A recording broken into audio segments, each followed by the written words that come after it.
A very good morning, Zimbabwe. Mamuka say, Mamuka say, Mamuka say.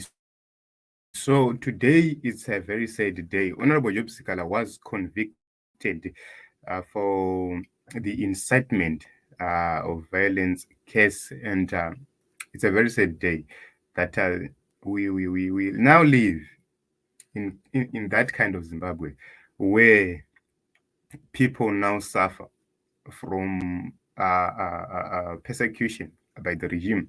Let us remember that the pre-conviction of Jacob Ngarivhume was done in order to persecute Honorable Job Sikhala, such that they use the same template which they use on Jacob Ngarivhume. So what is happening is that they said to Honorable Job Sikhala, to Jacob Ngarivhume, we have put you behind bars for 3 years.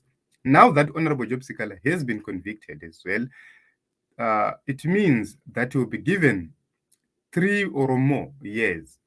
The same way they sentenced Jacob Ngarivhume. Something which is not correct, something which is not okay or good for the democracy in Zimbabwe. However, President Nelson Chamisa poured out his heart and came and said that today Honorable Job Sikhala, MP, was convicted by an oppressive, unjust, and unfair system. But the system is unaware that it has truly indicated and convicted itself. The darkest hour is before dawn. We are edging closer to the end. We have now seen how ugly the face of oppression decimates families and society.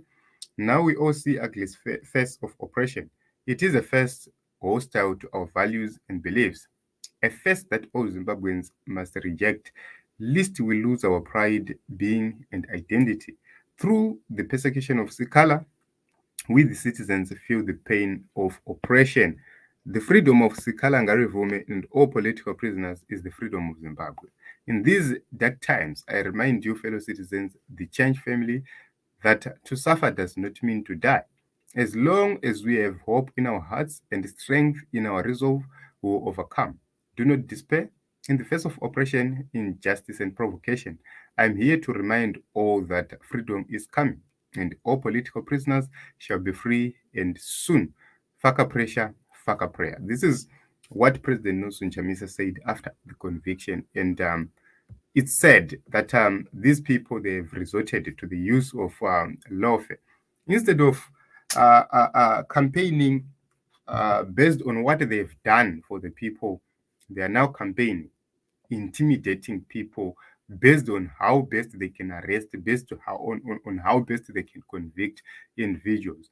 But it's a matter of time. I believe kuti hapana musi usingasvike, takakura tichingotaura this proverb yekuti hapana musi usingasvike, and that day shall come. Victory is certain. Freedom shall come to the people of Zimbabwe, and the winner will be declared as Advocate Nelson Chamisa. That we know very well that it is going to be a moment of jubilation, a moment of change. But to some who are corrupt, to some who have been looting, it is not a good exercise for them, because they know very well that they will have to end their oppressive regimes. They will have to end their oppressive tactics. So it's sad, Team Zimbabwe, but we forge on. We are resolute. We remain focused onto the goal, that is to win the election. Let us register to vote, and let us support the struggle in our various areas, in the rural areas, everywhere we are. Make sure that you are supporting the struggle. You are talking to your relatives, you are donating, you are doing whatever you can to make sure that you support this struggle. I love you all, Team Zimbabwe. Thank you very much for coming, and thank you very much for the support. Let us meet in other episodes and other broadcasts.